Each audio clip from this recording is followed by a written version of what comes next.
अस्सलाम वालेकुम जी सज्जनों प्यारिओ, मैं तुहाडा वीर वजाहत अली वारसी। इस वेले असीं बैठे हैं बाबा जी वारिस शाह दे दरबार ते सरकार दा 227वां मेला जिहड़ा है वो शुरू है। अज पहला दिन है ते एक शेर जिहड़ा है तुहाडी नज़र कर रहा शाह जी मेरे नाल ने। सरकार लिखदे ने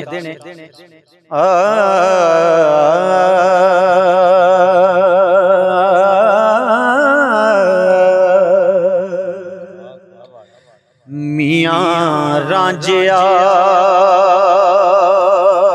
उमर दे पैचेड़े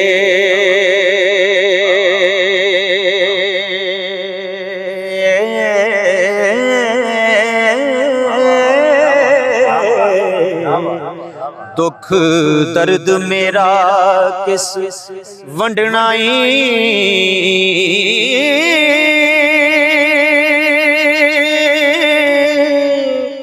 खेड़े नाल नहीं होना जोड़ मेरा हो करे तलब ते झाड़ना छंडनाई पंज पीर तेरे मेरे विच ज़ामन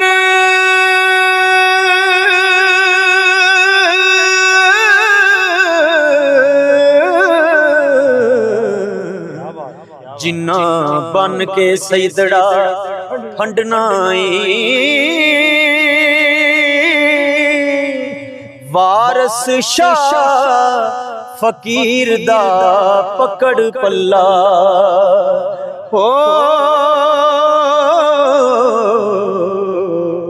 जिन्ने टुटियां नू फिर गंढनाई।